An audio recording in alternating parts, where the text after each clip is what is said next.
Hey, this is Sky. Welcome to my YouTube channel. So today I want to ask you a question.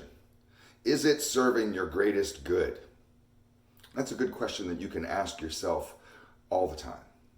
In any scenario.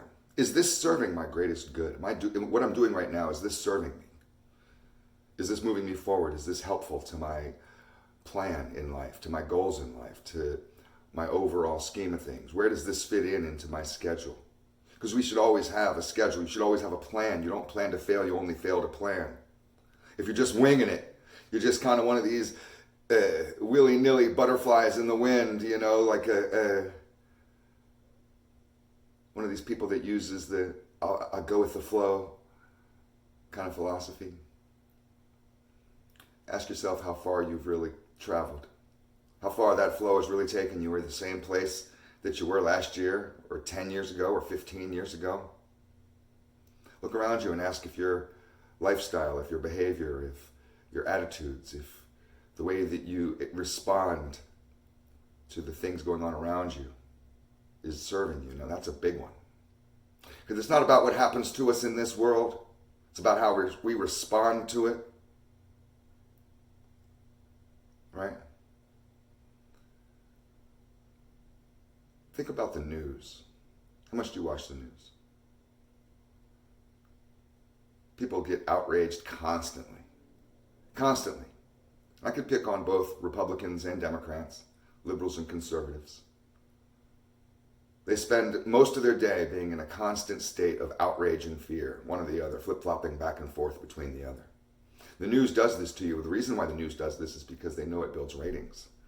It's exciting viewing to build fear or to build outrage. If I can make a video to get everybody watching inspired to be outraged, and you can stomp your feet and slam your fists and say, "God damn it, that's fucked up," I bet you I could get 1 million views on here. And likewise, if I could get you terrified to the point where you got a tinfoil hat on and you're blacking out your windows and you're going to the gun store to buy extra boxes of ammo and really get you scared, really make you think that shit's about to go down. That also is a very popular video. Now, what does that do to us, though, when we live in a state of constant fear? It actually makes you weak. When you live in a state of constant anger, it makes you crazy. So you're spending a lot of time practicing being weak and crazy.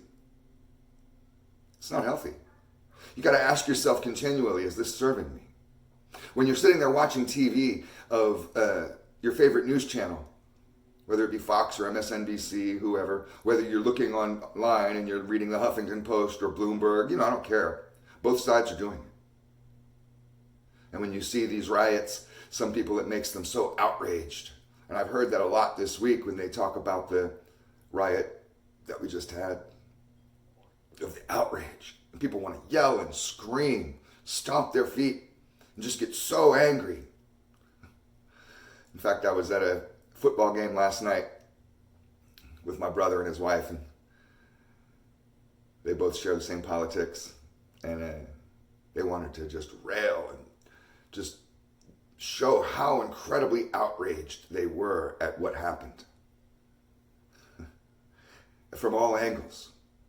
And I could see in their faces as they were talking about it, and their voices were getting louder, and they were just ready for war. Now, we don't live in D.C. We live way down here in Florida by the beach, in a beautiful little beach town with nothing really going on. Except for maybe a NASCAR race every once in a while. And you got to ask yourself, does that really serve you? Is that helping you? Is that rage that you experience, this rant that you like to go on to any new person that enters the room and try to beat your beliefs into them, verbally, is that helping you? How does that serve you? How does that better you? How does that empower you? How does that get you through your day?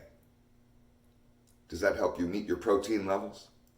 Does that help you work out better? Does that help you study harder?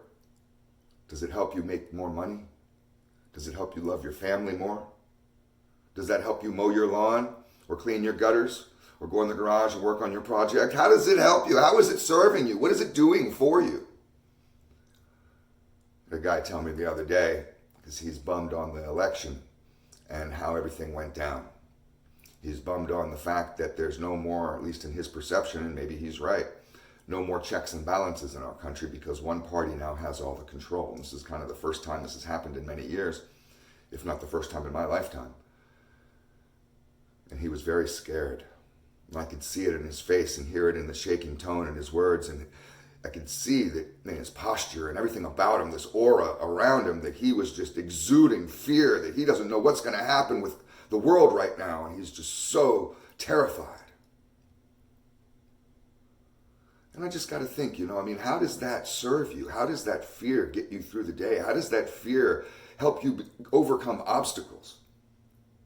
I'm not going to try to debate whether his fear is correct or not. In his mind, he thinks it is, and maybe he's right. And if he's right, how is being afraid to the point of just this kind of catatonic state that people just sit there and check out? They just can't deal with it anymore. And they're just like, oh, this sucks, and go into this shutdown mode. How does that serve you? How is that helping you? Is that helping the world? The world you're so concerned about, is that helping? Is that helping your family? What kind of lesson are you teaching to your family when something goes wrong in the world and daddy's over there freaking out? Daddy's over there screaming and yelling at the television. Look how angry daddy is these days. Oh, daddy's going through a hard time because of the news, because of the state of the world. The world is within you.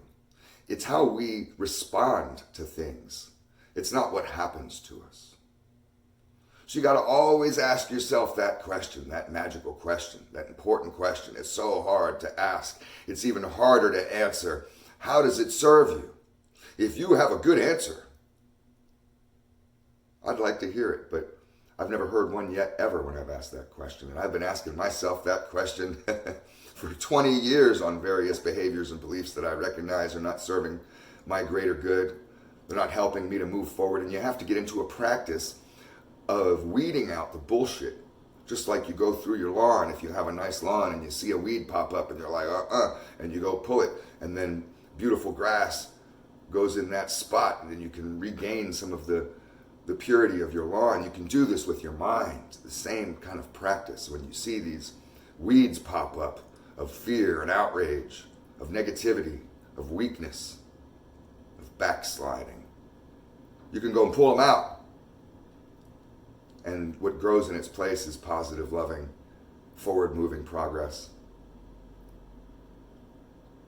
If you truly believe that we're in hard times, I don't know, maybe you are, maybe you're not, maybe we are, maybe we're not. It's all about how you respond to it. So there could be shots firing, bombs going off, revolution. If you ever seen that movie Red Dawn, and you have people dropping from helicopters to take over the country, you might think it's the end of the world, and somebody else who can handle it, a true warrior, they just figure out whatever. It's really no big deal. We can handle this. It's just a bump in the road. Tough times come, tough times go. Good times come, good times go. Everything's temporary. How you choose to live and what state of mind you choose to be in is all on you. Nobody can force that on you. Whether it's your favorite newscaster that you follow relentlessly and you believe everything he says with open eyes and in a still heart, and you're just like waiting for him to tell you how to feel, or if it's one that you hate so much and you can't stand what she says and you're just like, this bitch is so awful. How is it serving you to live in that world, to be that way? I watch people go into a panic over these recent events that have happened over the last year, whether it be the virus or the violence. And I don't know a single person who lives outside the riots. That's just me. Maybe you do. I don't. I don't know anybody who can look outside their door and see the riots, whether they be the Black Lives Matter Antifa shit that was going on in Portland and many other cities, or if it was the Trump supporters, whatever they were, at the Congress, the Capitol building, I mean. I don't know people that live outside of that. It's on your television screen. It's on your computer. It's on your Facebook feed. Delete those pages. You know what I did? I went and got rid of all of the news feeds that were in my Facebook page. So I got rid of CNN, I got rid of Fox, I got rid of Wall Street Journal, I got rid of Democracy Now, I got rid of Breitbart, I got rid of all of them. I got rid of all of them. And people who relentlessly post that shit as if they're little agents of the media, as if they're little activists that always got to keep you in the right line, like they're sheep herders, and they're trying to keep all their friends because this is how they give back to the world. And they're trying to keep everybody in check and push their beliefs every day. I've gotten rid of those people too. Unfollow, unfriend. I don't need you. I don't need people like that around me. And you want to live in a perpetual state of fear and outrage, that's up to you. That's your psychosis. You can't force that shit on me. I'm not blind to the world. I see what's going on around me, but I don't have to respond to it in a weak fashion. I'm over here trying to train like a warrior. You're over there trying to train like you're weak. You have to ask yourself, how is this serving me? It's just a question. Thanks for watching.